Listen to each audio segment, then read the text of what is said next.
I will be reading Ruth 1 through 22. Now it came about in the days when the judges governed that there was a famine in the land, and a certain man of Bethlehem in Judah went to live for a while in the land of Moab with his wife and his 2 sons. The name of the man was Elimelech, and the name of his wife Naomi. And the names of his 2 sons were Mahlon and Chilion, Aphrodites of Bethlehem in Judea. Now they entered the land of Moab and remained there. Then Elimelech, Naomi's husband, died, and she was left with her 2 sons. They took for themselves Moabite women as wives. The name of one was Orpah, and the name of the other Ruth. And they lived there about 10 years. Then both Mahlon and Chilion also died, and the woman was bereft of her 2 children and her husband. Then she arose with her daughters-in-law that she might return from the land of Moab, for she had heard that in the land of Moab there the Lord had visited his people in giving them food. So she departed from the place where she was, and her 2 daughters-in-law with her, and they went on the way to return to the land of Judah. And Naomi said to her 2 daughters-in-law, "Go return each of you to your mother's house. May the Lord deal kindly with you as you have dealt with the dead and with me. May the Lord grant you that you may find rest, each in the house of your husband." Then she kissed them and lifted up their voices and wept. And they said to her, "No, but we will surely return with you to your people." But Naomi said, "Return, my daughters. Why should you go with me? Have I yet sons in my womb that they may be your husbands? Return, my daughters. Go, for I am too old to have a husband. If I said I have hope, I should even have a husband tonight and also bear sons. Would you therefore wait until they were grown? Would you therefore refrain from marrying? No, my daughters, for it is harder for me than for you, for the hand of the Lord has gone forth against me." And they lifted up their voices and wept again. And Orpah kissed her mother-in-law, but Ruth clung to her. Then she said, "Behold, your sister-in-law has gone back to her people and her gods. Return after your sister-in-law." But Ruth said, "Do not urge me to leave you or turn back from following you. For where you go, I will go, and where you lodge, I will lodge. Your people shall be my people, and your God my God. Where you die, I will die, and there I will be buried. Thus may the Lord do to me, and worse, if anything but death parts you and me." When she saw that she was determined to go with her, she said no more to her. So they both went until they came to Bethlehem. And when they had come to Bethlehem, all the city was stirred because of them. And the woman said, "Is this Naomi?" She said to them, "Do not call me Naomi, call me Mara, for the Almighty has dealt very bitterly with me. I went out full, but the Lord has brought me back empty.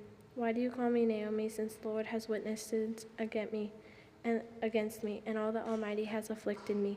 So Naomi returned, and with her Ruth the Moabites and her daughter-in-law, who returned from the land of Moab, and they came to Bethlehem at the beginning of barley harvest.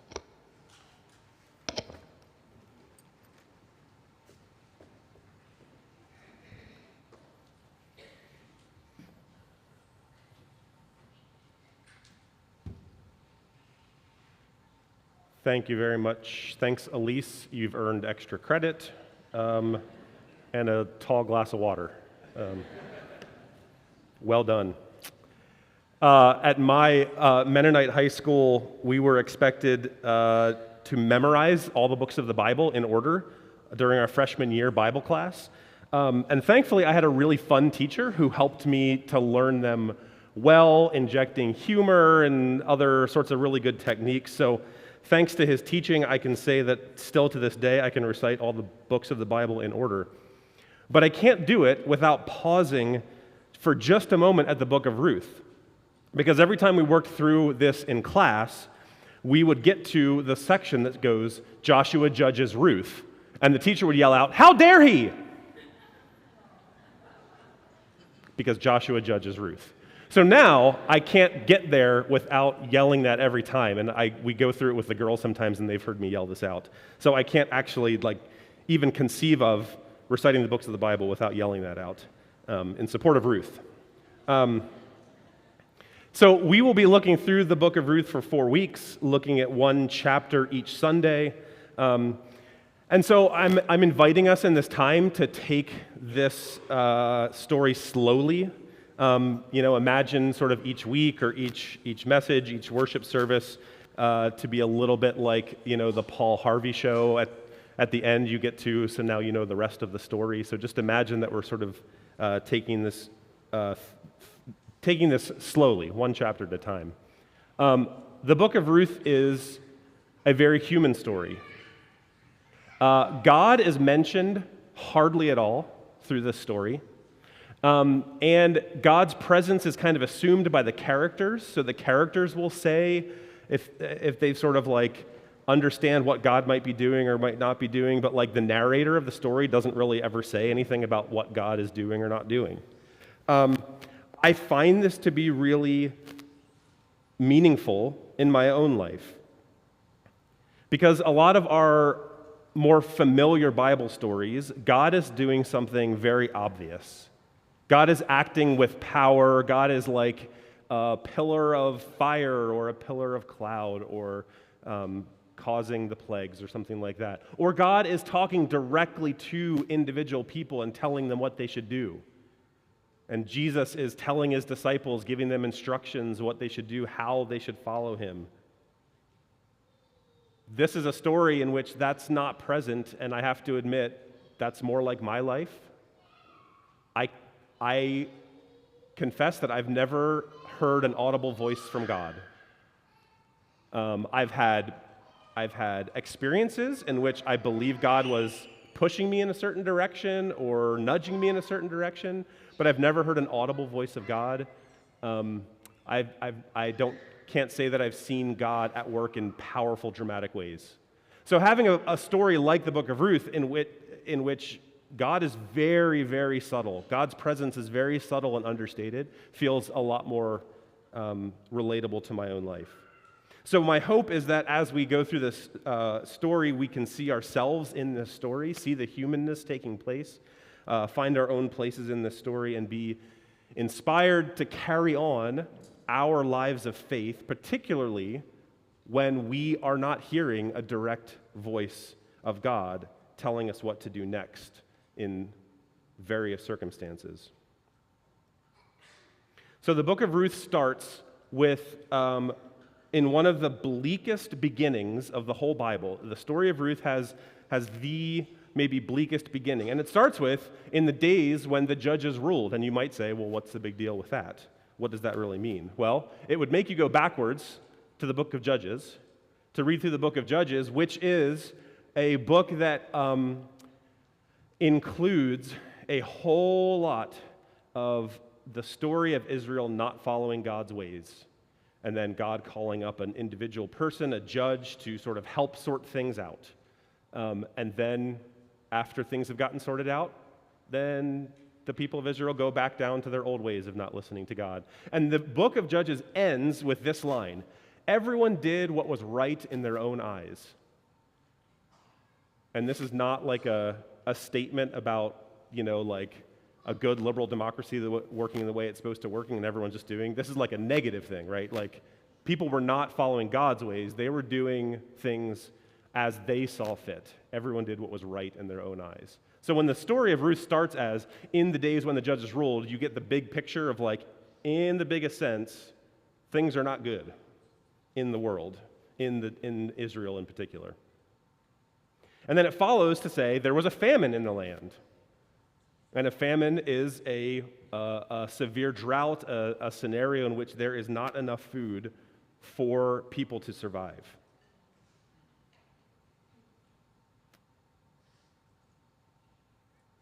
We're told that a man and his family left Bethlehem to go to Moab.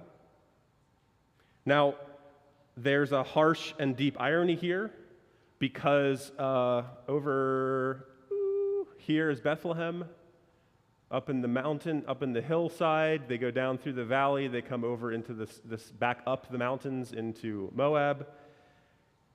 Here's the irony. Bethlehem, where they come from, literally means house of bread or house of food. They're leaving the house of food, the house of bread, the bread basket of Israel. and they are going to Moab, which is historically an enemy of Israel. Moabites were forbidden in Deuteronomy from entering into the temple courts. They were forbidden, Moabites were forbidden from joining in any kind of worship that the people of Israel were doing because they had been for so long understood as an enemy. So in this story, this family is leaving the house of bread and trying their luck in enemy territory to survive. And just as soon as the narrator tells us the names of the family members in verse 2, we are told that the man, Elimelech, dies in verse 3. After a brief sense of hope in which the two sons get married to local women, we are told that the two sons die with no children.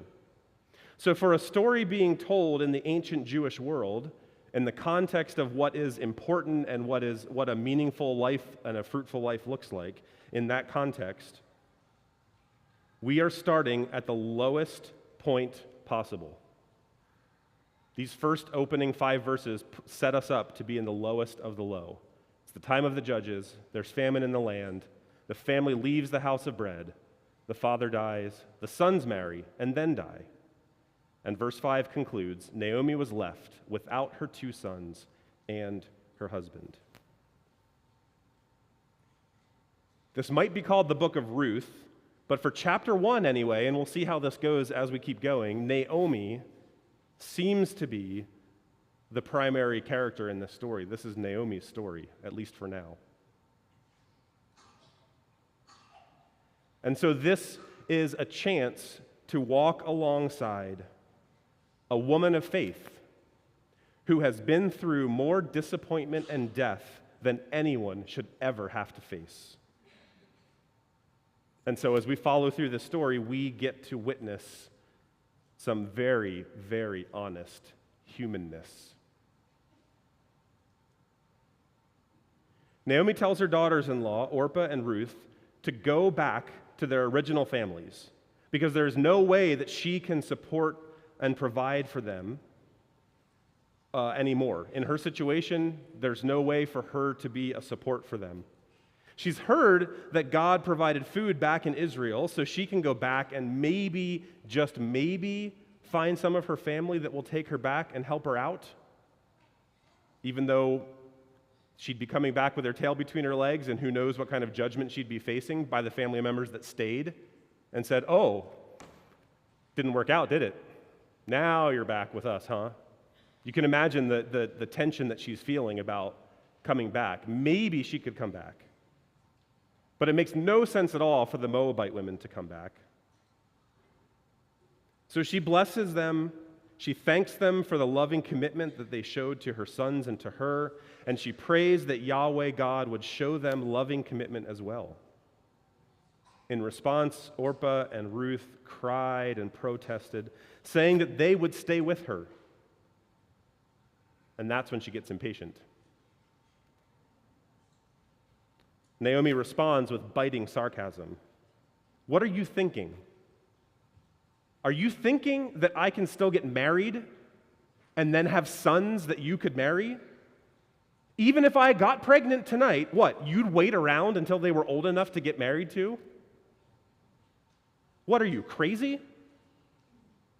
Okay, I added that part, but I'm sure it's there in the text. There is no hope for me because I am too old, and God clearly has something against me. But there is still hope for you to get married and have a family with your own people. The frustration is palpable. Naomi has given up hope in her dream of a meaningful and blessed life based on the culture at that time, and she's angry that these young women would follow her down that same path when they have other options. So Orpah agrees to return home. Orpah makes the sensible choice, the choice that most of us would probably make. Go home to what's familiar, go home to the family that you know, go home to prospects, to a good chance of leading a normal, meaningful, fruitful life. Ruth, however, clings to Naomi and will not let go. The Hebrew word for cling here is actually the same that is used in Genesis 2 when talking about Adam and Eve. And it says in 2:24, a man shall cling to his wife. And also in Deuteronomy when there's the command to cling to the Lord. I mean, this is not just like kind of holding on. This is like the closest kind of clinging, becoming one that we can imagine. This is the language of covenant, promise, being with someone. And then she gives this speech that, interestingly enough, is often read at weddings. She says to Naomi, where you go, I'll go. Where you stay, I'll stay. Your people will be my people. Your God will be my God. Where you die, I will die, and there I will be buried. This is a commitment through all of life, even unto death. Even beyond death, I assume this assumes that Naomi would die first and Ruth would stick around. Even after Naomi dies, she's going to stay wherever they were, and she will be buried in the same place as Naomi. This is one of the most powerful and beautiful speeches of human commitment that is written about, that is recorded in all the scriptures. Ruth willing to cling to Naomi for life. Ruth is willing to sacrifice the comfort of going back to her own people and instead to resettle herself in enemy territory. She's willing to give up her own religion and follow a God that she barely knows. And really, based on her experience of this Yahweh God, it's not a good sight. It's not a good sign. If this is what happens to the family that follows Yahweh God, is that really the God you want to follow?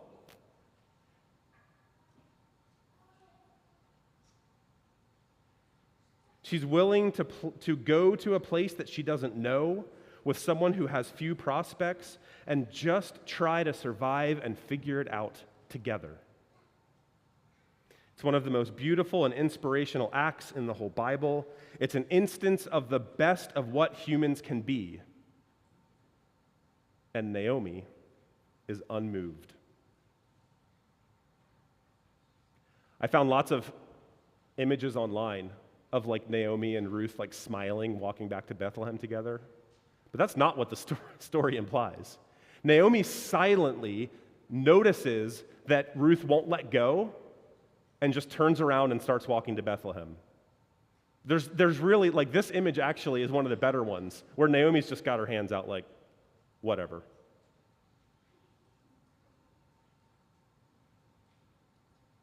Naomi does not weep at that speech and give Ruth a warm embrace, but she sees the persistence and just gives up trying to persuade her to go back to Moab or to stay in Moab. She silently turns towards Bethlehem and starts walking with Ruth beside her the whole way. As I'm reading this, I can like almost feel her rolling her eyes the whole time. Just annoyed and frustrated because now not only does she have to like look out for herself, but she feels like she has to then look out for this other person. And she doesn't even know how in the world she would be able to support herself, much less support someone who she feels responsible for. And then her sadness is so obvious that when she arrives back in Bethlehem and the locals want to see who this visitor is that's coming, and they look at the traveler and it's been 10 years. She looks a little bit like the person they knew as Naomi, but clearly life has aged her. She's not with Elimelech. There's no boys. There's no sons. So they think maybe she's Naomi. Is this Naomi? They ask. And she says, stop calling me Naomi. Stop calling me Naomi. Instead, call me Mara. Naomi means pleasant. Mara means bitter. That's who I am now. She says, God has made my life bitter. I left full. Interesting play on words. I left full, but came back empty. She left during a famine when her stomach was empty, but she was full because she had all the things that are necessary for a meaningful life at that time and place. I left full, but God brought me back empty, she says. Imagine the depth of pain that Naomi has been feeling, enough to change her name and say, don't call me pleasant anymore, call me bitter, because that's who I am. Imagine how Ruth feels, having made this commitment, then walking the journey, standing there beside Naomi, surrounded by foreigners, while Naomi laments that God brought me back empty. And Ruth is standing there beside her, with her hands up, inside saying, really? Empty?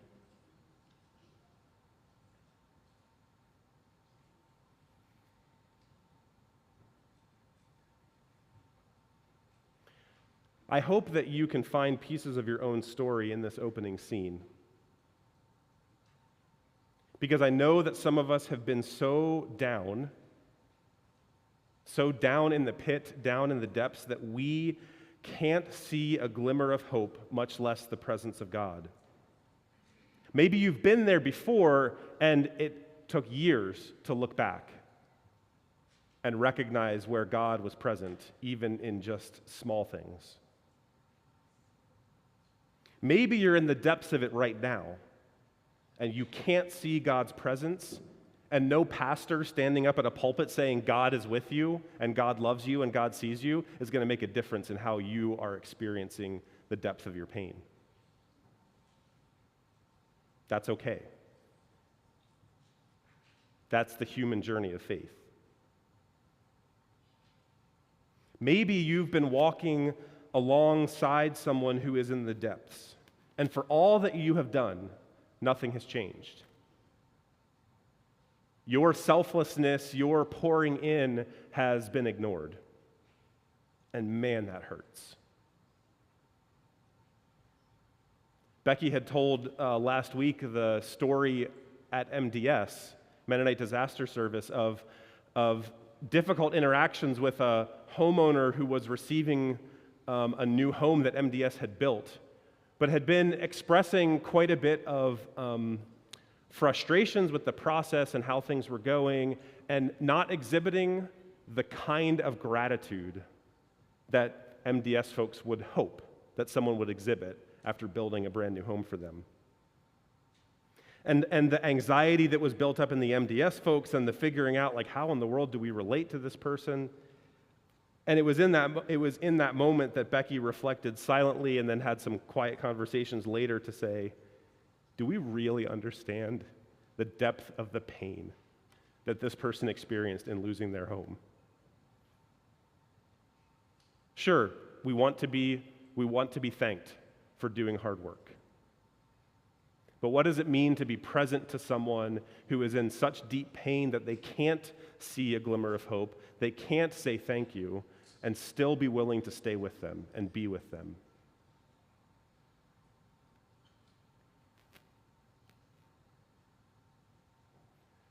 So I want and hope through this first chapter of Ruth that we can honor these very real and very human experiences. The Bible is insanely honest about the human experience. I've said this multiple times, but the Psalms are like a third to almost half poems of grief and poems of lament. Psalm 88 is a particular one in which there is no neat, tidy bow at the end. Psalm 88 opens, I am overwhelmed with troubles, and goes through a laundry list of the poetry of grief and lament, and ends with saying, you have taken from me friend and neighbor. Darkness is my closest friend.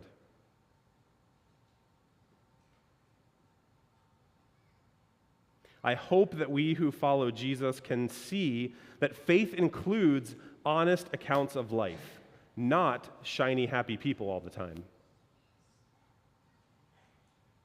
I hope that we can trust God enough to tell God exactly how we feel, how frustrated we are about the state of the world and the state of our own lives. We should not be scared to lay it all out there before God. I also hope that we have the patience and commitment to stay with those who are in the depths. Ruth is committed to Naomi no matter what.